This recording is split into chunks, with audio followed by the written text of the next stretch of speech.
まず隣の人と挨拶しましょう。ハレルヤシャローム。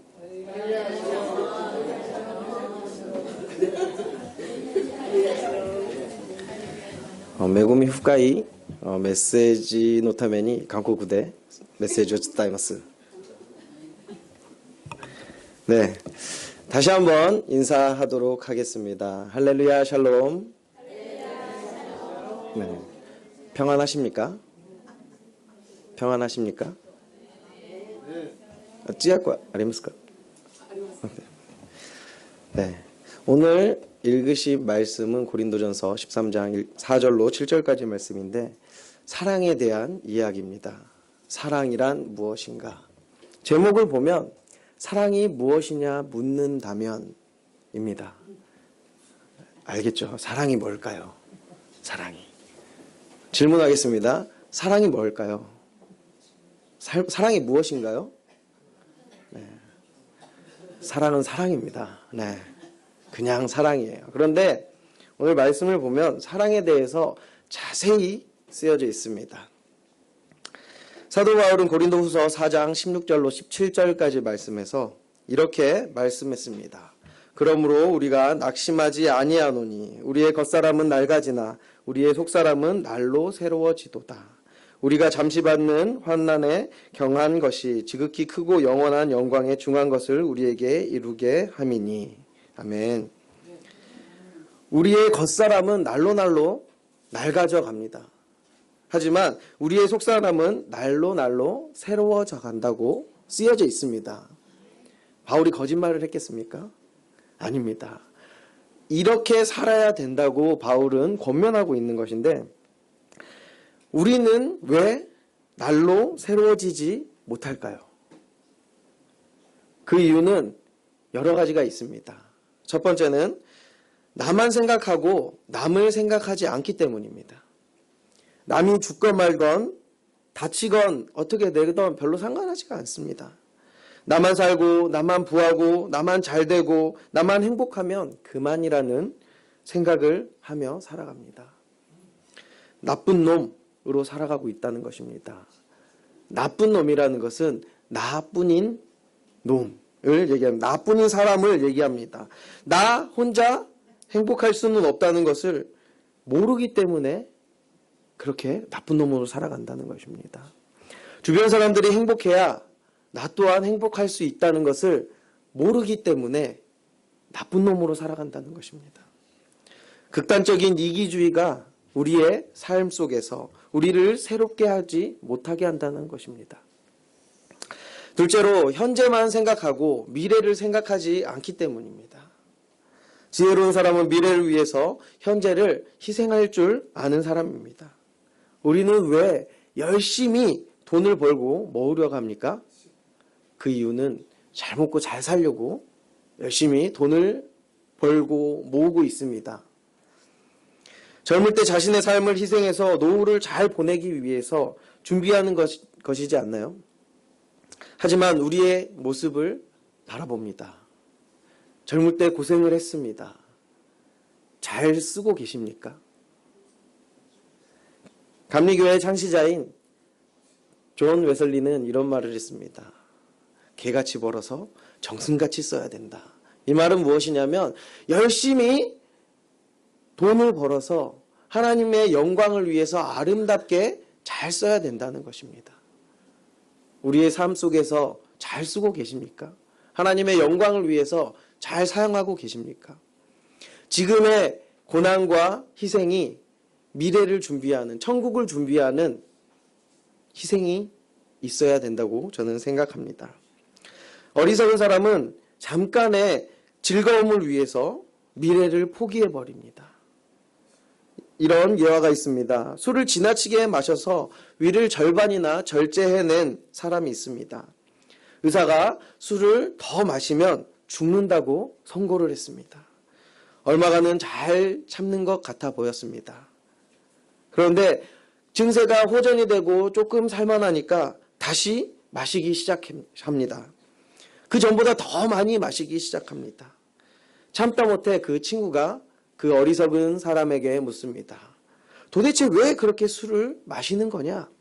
이 어리석은 사람은 대답합니다. 술 마시면 죽는다는 것을 잊기 위해서 마신다. 현재에 충실하는 것은 굉장히 중요하고 좋은 것이지만 항상 미래를 생각하면서 충실하셔야겠습니다. 그 미래를 염두하며 충실할 때 우리는 날로 새로워진 삶을 살아갈 수가 있습니다. 세 번째로는 부분만에 집착을 하고 전체를 잃어버리니 우리의 삶이 날로 새로워질 수가 없는 것입니다. 부분에만 집착한다는 것, 나 하나만 생각한다는 것, 전체를 생각하지 않고 아주 작은 것 하나 때문에 전체를 잃어버린다는 것입니다. 자동차 부품이 모두 분해가 되어 있다면 자동차가 굴러갈 수 있겠습니까? 바퀴 하나가 나 자동차야 라고 굴러다닌다면 그게 자동차겠습니까? 아닙니다.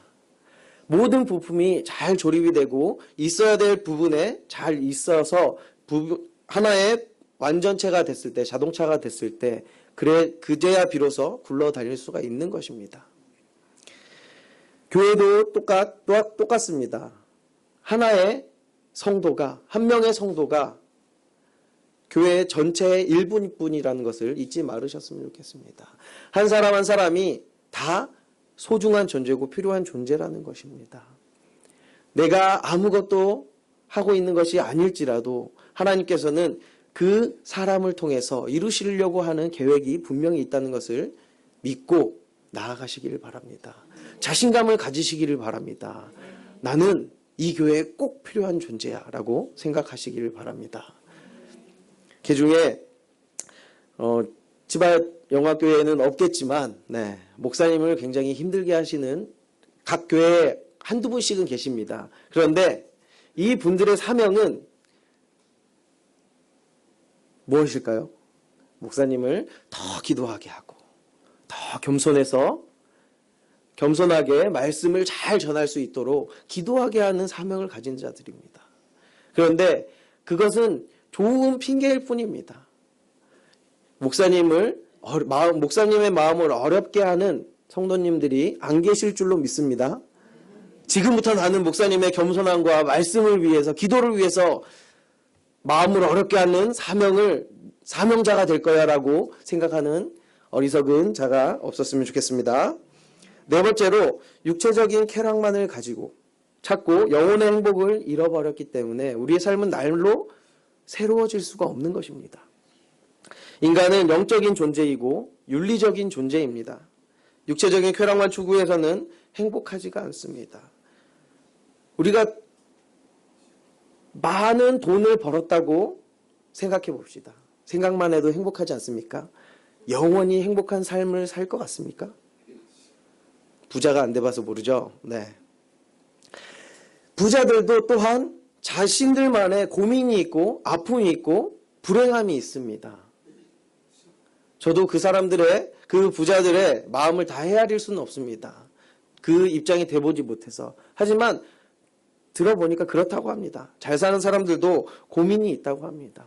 육의 것만 다 추구하고 만족하는 삶을 살았다고 할지라도 그 안에 행복함이 없다는 것입니다. 겉이 번지르르 할지라도 속이 비어 있으면 허하다는 것입니다. 인간은 영적인 존재입니다. 영이 행복하지 않으면 정신이 행복할 수가 없고 정신이 행복하지 않으면 육체 또한 행복할 수가 없습니다. 사람들은 육체적인 삶이 행복하면, 편하면 다 행복할 줄 알지만 그 또한 아니라는 것입니다. 우리의 영혼이 행복해야지만 우리의 삶이 행복해진다는 것입니다. 영국의 박물학자 알프레드 웰레스 박사는 다윈과 함께 진화론을 연구한 학자입니다. 그런 그가 87세가 되어서 진화론을 포기를 하고 창조론을 지지하게 되었습니다. 하나님의 사람으로 돌아온 것인데 그가 했던 유명한 말은 진화론으로는 영혼의 존재를 설명할 수 없다라고 했습니다. 인간은 영적인 피조물입니다. 영혼을 제외하고서는 더 이상 영혼을 표현할 수 있는 방법이 없다라는 것입니다. 인간에게는 영과 혼이 있지 않습니까? 그거를 표현하려면 창조론을 지지하지 않으면 진화론으로는 설명이 불가하기 때문에 돌아섰다는 것입니다. 진실을 택했다는 것입니다. 우리는 인간의 영적인 행복 없이 정신이 행복할 수 없다는 것을, 그리고 정신이 행복하지 않으면 육체가 행복할 수 없다는 것을 생각해야만 한다는 것입니다. 다섯 번째로는 겉만 추구하고 속은 잃어버렸기 때문입니다. 사도 바울은 속 사람을 강조합니다. 인간은 질그릇같이 연약한 존재입니다.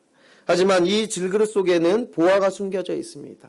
그것은 바로 하나님의 형상입니다. 겉이 아무리 화려해도 속이 비어 있으면 아무런 소용이 없다는 것입니다. 예를 들어서 아주 예쁘게 잘 만들어진 보석함이 있습니다. 그런데 그 안에 보석이 안 들어 있으면 그 보석함은 보석함의 가치를 잘 감당하고 있는 것일까요? 보석함에 보석이 들어 있어야지만 완전체가 되는 것 아닙니까?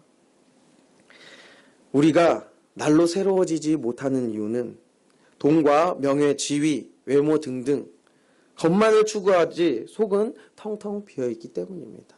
우리가 날마다 새로워지려면 우리의 속을 하나님의 영으로 가득 채워야 된다는 것입니다. 여섯 번째로 너무 잃은 것에 대해서 연연하면서 살고 있기 때문에 새로워지지 못한다는 것입니다. 세상살이는 반드시 잃은 것과 얻는 것이 있기 마련인데 무엇을 좀 얻었다고 해서 다 얻은 것도 아니고 그 반대로 잃었다고 해서 모든 것을 잃어버린 것은 아닙니다. 예를 들면 돈을 많이 얻었는데 그렇게 하다 보니까 건강도 잃고 친구도 잃고 모든 것을 잃어버릴 수가 있습니다. 돈만 얻었지 모든 것을 다 잃어버릴 경우가 있습니다. 어떤 지위에 집착해서 그 명예를 얻기는 얻었는데 양심을 잃어버렸고 마음의 평안을 잃어버렸고 주위의 친구들을 다 잊어버렸습니다. 이렇게 무엇을 얻으면 반드시 더 중요한 어떤 것을 잃을 수도 있습니다. 내 목적을 위해서 수단과 방법을 가리지 않는 삶을 산다면 얻는 것보단 목적을 이룰 수는 있겠지만 잃는 것이 더 많을 수 있다는 것을 명심하시기를 바랍니다. 그렇다면 무엇을 우리가 잃었다고 해서 다 나쁜 것은 아닙니다. 우리가 너무 잃은 것에만 연연하지 말았으면 좋겠습니다. 물질을 잃었다고 할지라도 그 대신에 친구를 얻을 수가 있고 가정이나 지혜를 얻을 수 있지 않겠습니까? 건강을 잃어버렸다고 할지라도 그 대신에 믿음과 겸손함을 얻을 수 있지 않겠습니까? 그 아픔 가운데에서 하나님을 더 찾으면서 하나님과의 교제 속에서 하나님과의 친밀함을 얻을 수 있지 않겠습니까? 이처럼 우리가 잃어버림으로써 얻는 것이 분명히 있다는 사실을 기억했으면 좋겠습니다. 오늘 봉독하신 말씀을 보면 사랑에 대해서 쓰여져 있습니다. 우리가 너무나도 잘 알고 있는 고린도전서 13장 말씀입니다. 얼마 전에 우리 중앙영어교회 교회학교 친구들이 고린도전서 13장 말씀을 전체를 다 외웠습니다. 그리고 나서 앞에 나가서 발표를 하는데 같이 말씀을 외우면서 깨달은 바가 많았습니다. 아, 내가 쉽게 생각했던 사랑이 쉽지만은 않은 것이구나. 당혹스러웠습니다. 네, 어려운 사랑, 내가 제대로 하고 있는 사랑은 아무것도 없었기 때문에 좀 놀랐습니다. 그래도 사랑을 실천하고 산다고 생각했지만 극히 일부분만 실천하고 있었기 때문입니다.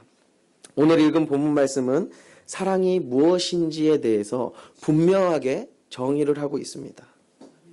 사람들은 사랑한다고 하면서 실상은 잘못된 사랑을 하고 있을 때가 있습니다. 사랑을 착각할 때가 있습니다. 예를 들면 스토킹이 있지 않습니까? 그 사람을 사랑한다고 해서 그 사람을 집요하게 쫓아다니고 연락하고 전화하고 시간에 관계없이 집 앞에서 기다리고 상대방을 사랑하는 의미로 그렇게 하지만 그 사랑을 받는 사람이 기분이 나쁘다면 두렵다면 불편하다면 그게 사랑입니까? 그건 사랑이 아닙니다. 우리가 쉽게 이런 얘기들을 합니다. 너를 사랑해서 내가 하는 말이야 라고 하면서 꼭 무슨 얘기를 합니까? 부정적인 얘기를 하지 않습니까?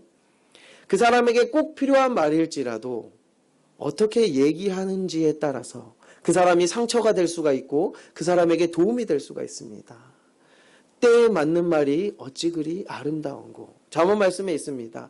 그 사람이 힘든 거 어려울 때 너를 위해 하는 말이야 라고 솔직히 사실을 얘기해서 그 사람이 상처받는다면 과연 그게 사랑을 해서 얘기하는 것일까요? 아닙니다. 내가 하고 싶어서 그냥 뱉는 말입니다. 사랑을 하면 모든 것을 감싸줄 줄 알아야 된다는 것입니다. 본문 4절로 7절 말씀은 사랑하는 행위가 어떤 것인지에 대해서 쓰여져 있습니다. 바울은 사랑을 어떤 것이다 라고 명사로 정확하게 의미를 부여한 게 아니라 사랑은 어떻게 하는 행위이다 라고 얘기를 한다는 것입니다. 추상적인 명사가 아니라 구체적인 행위로서 사랑을 나타내고 있다는 것입니다. 그런데 오늘 본문 말씀을 하나하나 뜯어보면 여기서 말하는 사랑이 일시적인 감정이 아니라 내 감정의 기분에 따라 좋았다가 싫었다가 하는 변덕이 아니라는 것을 알 수가 있습니다. 꾸준히 지속적으로 해 나아갈 수 있는 게 사랑이라는 것입니다. 사랑은 한 번에 이루어지는 것이 아니라 끝까지 이루어 나가려고 노력하는 게 바로 사랑이라고 얘기를 합니다. 그렇습니다. 진실한 사랑은 무엇 때문에 내 감정의 변화 때문에 사랑하는 것이 아니라 그럼에도 불구하고 그리 아니하실지라도 사랑하는 것입니다. 사랑의 기술이라는 책에서 성숙한 사랑과 미성숙한 사랑에 대해서 구분해 놓고 있습니다. 미성숙한 사랑은 당신이 필요해서 당신을 사랑합니다 라고 이야기합니다. 그러나 성숙한 사랑은 당신을 사랑하기 때문에 당신이 필요합니다. 이렇게 말을 합니다. 앞뒤만 살짝 바꿨을 뿐인데 미숙한 사랑과 성숙한 사랑으로 나누어진다는 것입니다. 쉽게 주변에서 사랑에 빠진 사람들에게 우리가 물어보지 않습니까? 그 사람 뭐 때문에 좋아해? 그 어떤 부분이 좋아? 라고 물으면 두 가지의 대답이 나옵니다. 한 가지는 그 사람 이렇게 친절하고 착하고 뭐 나에게 잘해주고 그래서 좋아. 또 어떤 대답은 그 사람 그냥 좋아 라고 얘기를 합니다. 어떤 게 진정한 사랑일까요? 두 번째 대답을 한 사람은 진정한 사랑을 하는 것입니다. 어떤 이유를 막론하고 그 사람의 어떤 모습까지도 다 포용하고 사랑한다는 것입니다.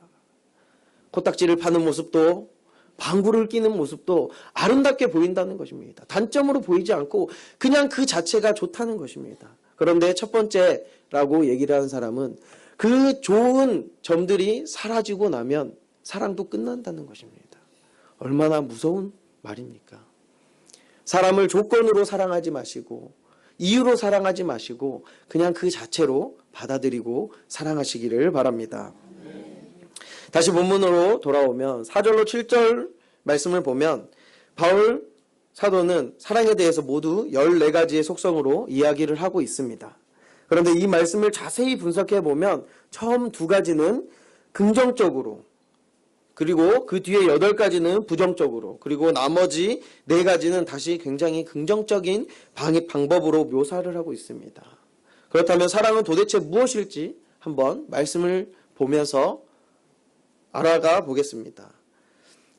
첫 번째, 사랑은 오래 참는다고 되어 있습니다.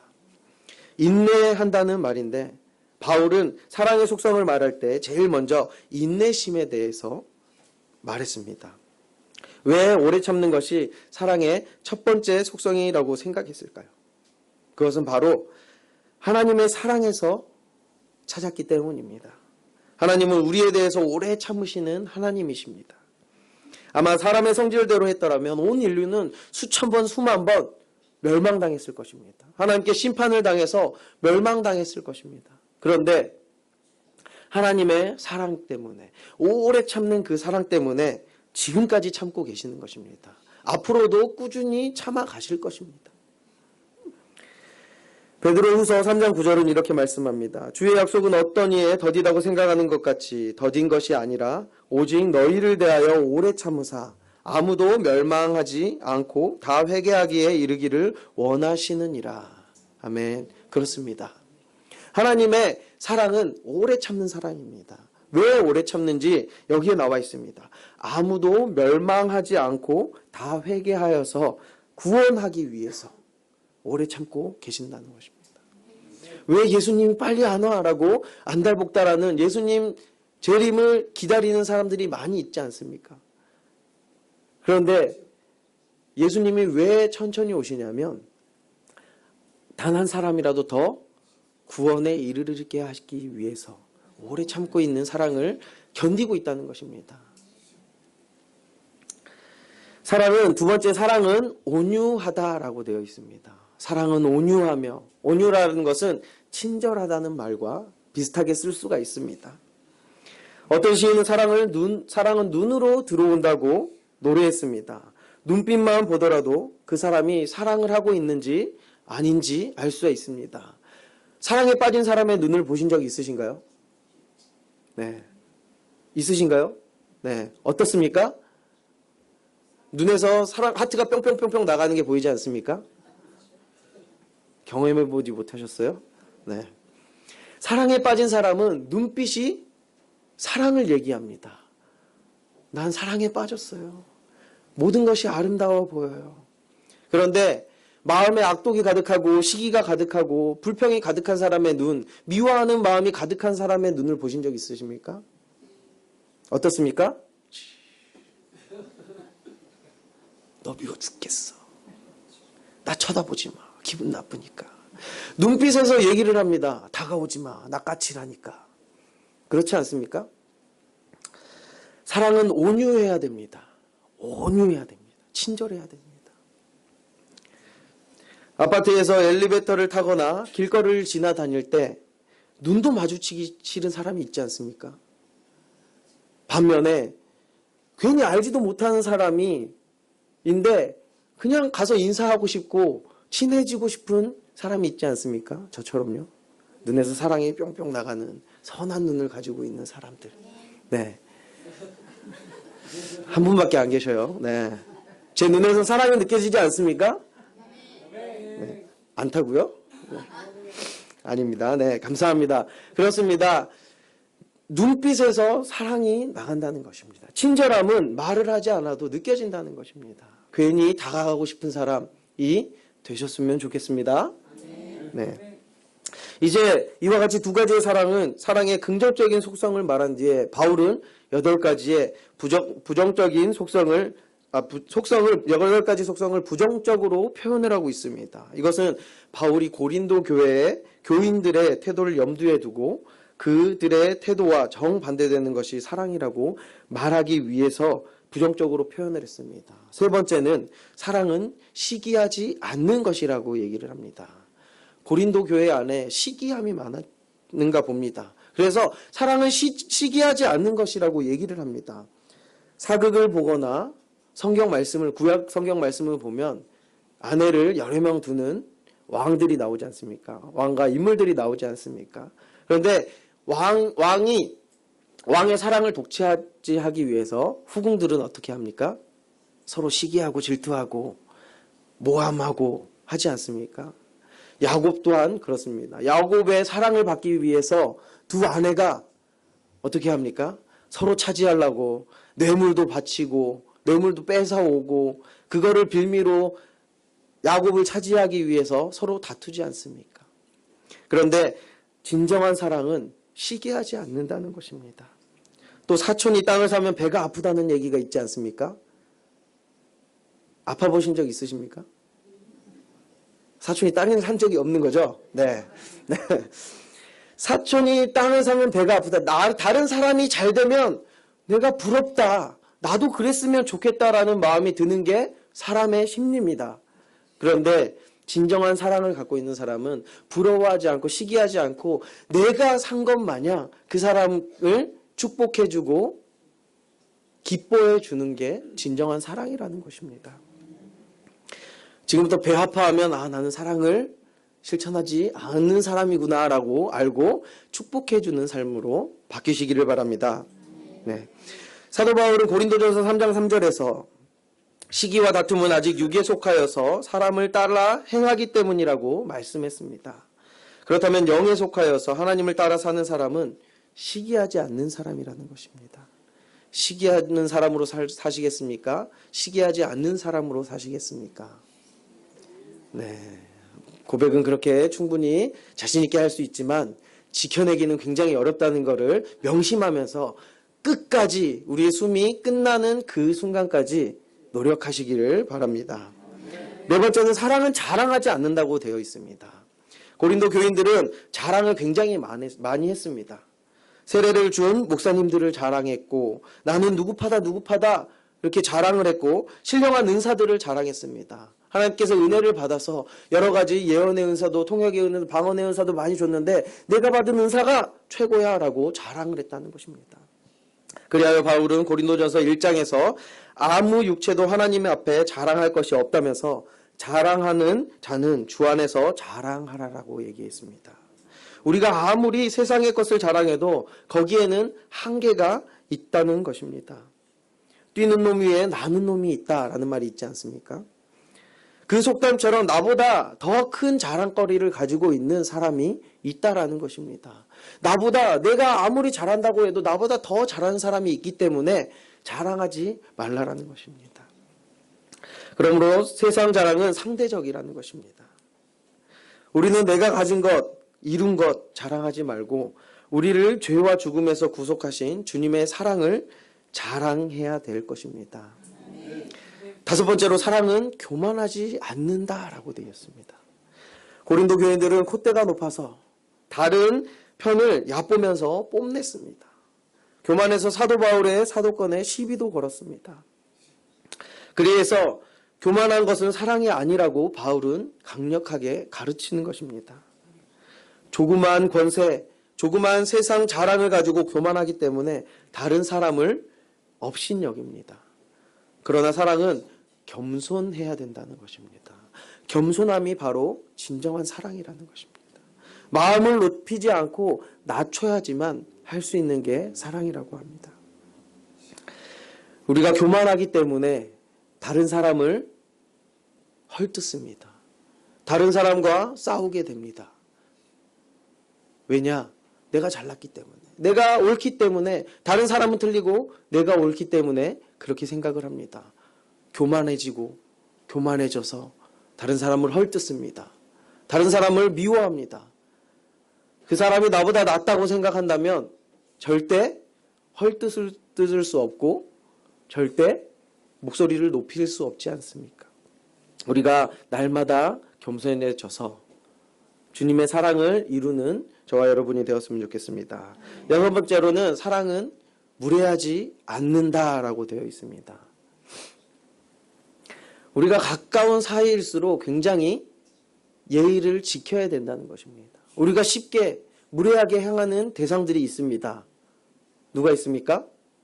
나 자신에게도 무례하게 행하고 가까운 가족들에게, 친한 친구에게 무례하게 행동을 합니다. 그런데 진정한 사랑을 갖고 있는 사람들은 가까운 사이일수록 더욱 예의를 지키고 사랑을 베푼다는 것입니다. 편하다고 무례하게 행동하는 것은 사랑이 아니라는 것입니다. 부모 자식 관계일수록, 부부 관계일수록, 친한 친구 관계일수록 더욱더 예의를 지키면서 사랑을 나누는 사이가 되었으면 좋겠습니다. 진정한 사랑은 예의를 잘 지키는 사람입니다. 사랑은 먼저 자기의 유익을 구하지 않는다고 되어 있습니다. 사도 바울은 고린도전서 10장 24절 말씀에 누구든지 자기의 유익을 구하지 말고 남의 유익을 구하라 라고 했습니다. 굉장히 어려운 이야기입니다. 내 유익을 구하기보다 다른 사람의 유익을 위해서 구해라. 땅과 거기에 속한 모든 것이 다 주님의 것이기에 그리스도에 있는 우상 앞에 바쳐진 제물 고기를 먹을 수가 있습니다. 그런데 그렇게 해서 아직 믿음이 약한 형제나 지체 자매를 넘어뜨릴 수 있다면 그 자유를 포기해야 된다고 바울은 얘기하고 있습니다. 하나님 앞에서 우상에게 바쳐진 제물 또한, 헛것에게 바쳐진 제물 또한 먹어도 되는데, 그 먹음으로 인해서 믿음이 약한 자들이 실족한다면 안 되니까, 그 실족하지 않게 하기 위해서 내가 그것을 먹지 않고 희생하겠다라고 얘기하는 것입니다. 음주나 흡연도 마찬가지입니다. 음주나 흡연을, 술을 마시고 담배를 핀다고 해서 구원에 이르지 못하는 것은 아닙니다. 그런데 그 크리스찬이라고 얘기를 하면서 술을 마시고 담배를 피고 하는 모습에 믿음이 약한 자가 그 모습을 보고 실족한다면, 그 실족함으로 인해서 내 구원의 길이 막힐 수도 있다는 것입니다.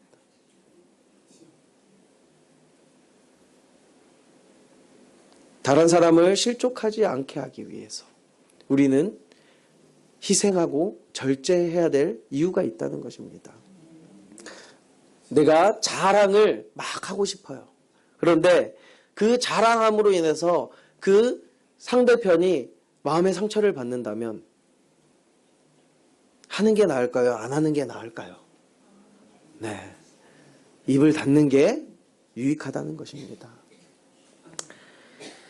그리고 나서 8번째로는 사랑은 성을 내지 않는 것이다 라고 얘기를 합니다. 성질을 부리지 않는다는 것입니다. 야고보서 1장 19절은 듣기는 속히 하고 말하기는 더디하며 성내기도 더디하라고 했습니다. 또한 야고보서 1장 20절은 사람의 성내는 것이 하나님의 의를 이루지 못함이니라 라고 되어 있습니다. 성질을 내는 것, 그것은 나를 위한 것입니다. 내가 참지 못해서 폭발시키는 것인데, 그 폭발로 인해서, 분냄으로 인해서, 성냄으로 인해서 하나님의 의를 가리고 하나님의 영광을 가리는 일이기 때문에 사랑이 있는 사람은 성을 내지 않는다는 것입니다. 감정의 폭발로 나오는 분노는 절제를 해야 된다는 것입니다. 불의와 죄에 대한 반응으로 나오는 거룩한 분노는 좋은 것이지만, 그 거룩한 분노로 인해서 자기의 감정이 더해져서 폭발하는 것은 좋지 않다는 것입니다. 나는 하나님의 이름으로 화를 내야겠어. 옳지 않다는 것입니다. 성질을 잘 내는 사람들이 흔히 하는 말이 있습니다. 나는 뒤끝 없으니까 괜찮아. 자기만 괜찮으면 뭐합니까? 이미 성질을 내서 받은 상대가 상처를 받았는데, 마음에 상처를 받고 실족하였는데 내가 뒤끝이 없으면 어떡합니까? 그 사람이 뒤끝이 없어야죠. 성질을 받아들이고 뒤끝이 없어야 되는데, 나는 성질낸 본인은 괜찮지만 상처를 받은 사람은 어떻게 합니까? 사랑은 성을 내는 것이 아니라는 것입니다. 참아줘야 되는 것입니다. 오래 참아라는 것입니다. 굉장히 어렵지 않습니까? 마음 답답해서 미치겠는데 한마디 해주고 싶은데 참으랍니다. 성질을 내지 말래요. 그만큼 사랑이 어려운 것입니다. 저도 오늘 아침에 성질 낼 일이 있었습니다. 그런데 이 말씀을 준비하고 나니까 성질을 못 내겠더라고요. 막 끌어오르는데 마음을 붙잡고 주님을 생각했습니다. 주님, 오늘 사랑에 대해서 설교를 하는데 주님, 사랑의 통로가 되게 해주세요. 진정한 사랑을 실천하는 내가 되게 해주세요라고 하고 그 분노를 꾹꾹 눌러내렸습니다. 네. 근데 어려워요. 그 순간에 분노를 참아내린다는 것 쉽지 않습니다. 그런데 진정한 사랑을 실천하려면 참아내야 된다는 것입니다. 네. 9번째는 사랑은 악한 것을 생각하지 않는 것이다 라고 되어 있습니다. 표준 세번역 성경은 이 부분을 원한을 품지 않으며 라고 번역되어 있습니다. 그렇습니다. 사랑은 다른 사람의 잘못을 용서해야 된다는 것입니다. 아무리 그 사람이 잘못이 크더라도 사랑으로 감싸고 참고 누르고 품어줘야 된다는 것입니다. 사랑은 다른 사람의 잘못을 다 용서해야 된다는 것입니다. 내가 충분히 보복하거나 벌을 줄 수 있는 위치에 있더라도 사랑하는 사람은 진정한 사랑을 이루는 사람은 그렇게 하지 않습니다. 보복을 하지 않는다는 것. 그게 바로 진정한 사랑의 실천이라는 것입니다. 요셉의 이야기가 있지 않습니까? 요셉이 형들에게 버림을 받고 팔려서 이집트로 팔려갑니다. 그리고 억울한 누명을 써서 감옥까지 갑니다. 그런데 한 방에 하나님께서 총리로 세우시고 모든 복수를 할 수 있는 위치에 섰을 때 요셉은 어떻게 했습니까? 형들을 용서했습니다. 보디발의 아내에게 해코지하지 않았습니다. 감옥에서 사랑을 실천했습니다. 요셉은 하나님의 그 사랑을 알고 있었기 때문에, 진실한 사랑이 무엇인지, 하나님께서 원하시는 것이 무엇인지 알고 있었기 때문에 보복을 하지 않았다는 것입니다. 악한 것을 생각하지 않았다는 것입니다. 10번째로는 사랑은 불의를 기뻐하지 않고 진리와 함께 기뻐한다고 되어 있습니다. 사랑을 품은 사람은 불의한 사람들이 득세하는 것을 기뻐하지 않습니다. 하나님의 뜻과 어긋난 불의와 허위로 가득 찬 일에 대해서 귀를 막고 입을 닫습니다. 언제나 하나님의 공의와 진리와 함께 기뻐한다는 것입니다. 쉽게 얘기하면 우리가 흔히 잘 아는 뒷담화 있지 않습니까?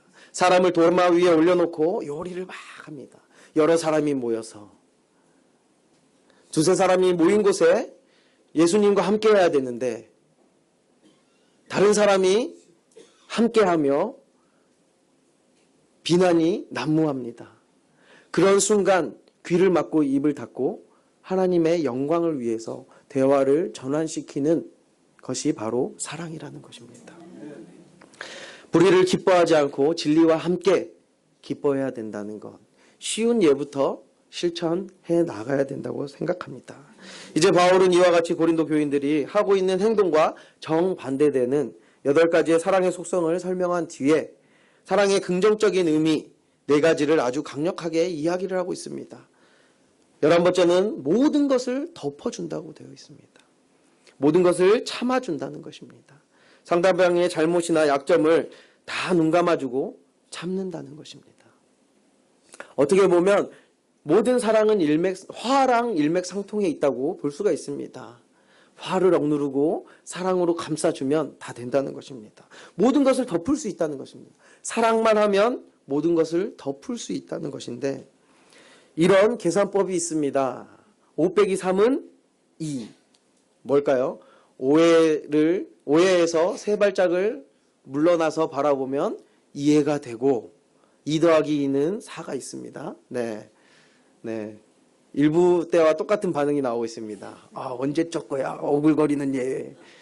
이해와 이해를 더하면 사랑할 수 있다는 것입니다. 네. 그런데 우리는 이 오글거리는 것을 실천해야 된다는 것입니다.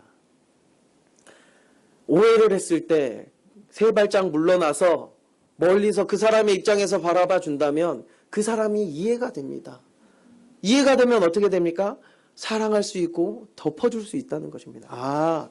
그 사람은 그렇게 생각했기 때문에 그렇게 행동했구나. 이 사람의 입장이 이랬기 때문에 이렇게밖에 할 수가 없었겠구나. 그렇게 이해를 하다 보면 그 사람을 사랑할 수가 있게 된다는 것입니다. 사랑을 실천한다는 게 굉장히 어렵지 않습니까? 지금까지 우리가 알았던 사랑과는 많이 다르지 않습니까? 참된 사랑은 이해해서 사랑으로 상대방의 모든 것을 덮어주는 게 사랑이라고 얘기하는 겁니다. 그리고 12번째는 사랑은 모든 것을 믿는다고 되어 있습니다.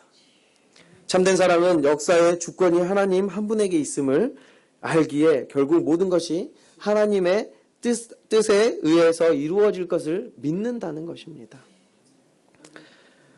그리고 13번째로는 사랑은 모든 것을 바란다는 것입니다.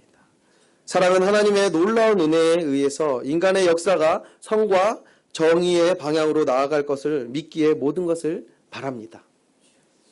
지금 비록 불의와 악이 판을 치고 있다고 할지라도 하나님께서 함께 하시는 의의 최후 승리를 바라면서 낙심하지 않는다는 것입니다.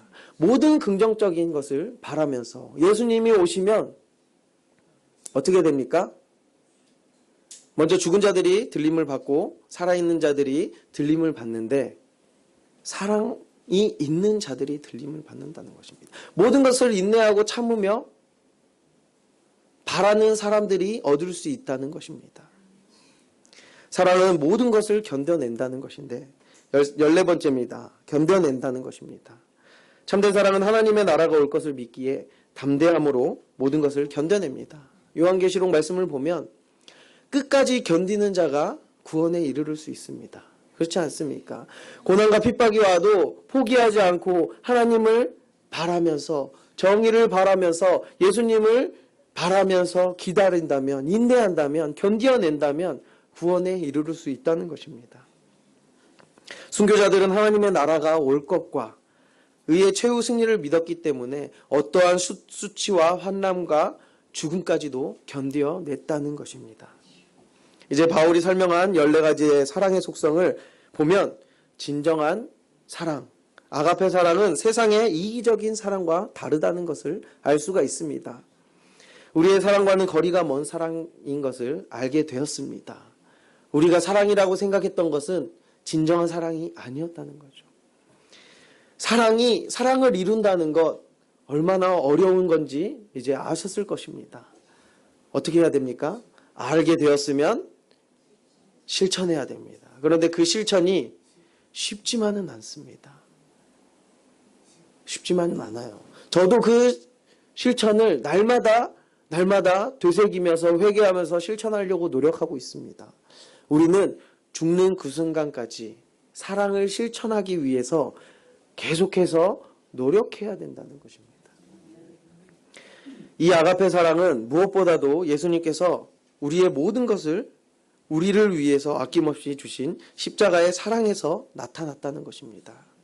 요한일서 4장 9절 말씀에 말씀합니다. 하나님의 사랑이 우리에게 이렇게 나타난 바 되었으니 하나님이 자기의 독생자를 세상에 보내심은 저로 말미암아 우리를 살리려 하심이라.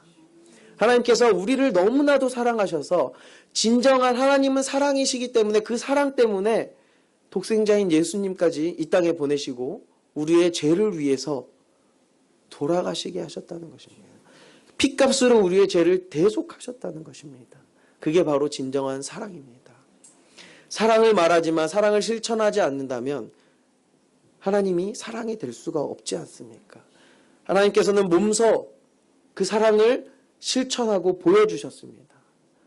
예수님께서 하셨던 말씀처럼 내가 너희를 사랑한 것 같이 너희도 서로 사랑하라고 얘기를 했습니다. 그 사랑은 이성적인 사랑이 아니라 오늘 나누는 말씀처럼 이 14가지의 사랑을 실천하라는 것입니다. 그렇습니다. 오직 하나님이 이 세상을 이처럼 사랑하사 당신의 독생자까지 아낌없이 주신 것은 사랑이기 때문입니다. 진정한 사랑을 보여주시기 위함이었습니다. 이제 말씀을 마치려고 합니다. 사랑은 언제나 오래 참는다는 것. 이 한마디에 제가 생각했을 때는 모든 것이 들어있습니다. 오래 참는다는 것. 모든 것을 감싼다는 것. 어떠한 약점도 감싸고 나아갈 수 있다는 것을 말한다는 것입니다. 진정한 사랑을 이루는 저와 여러분이 되었으면 좋겠습니다. 요한일서 1장 4절 7, 8절 말씀은 이렇게 말씀을 합니다.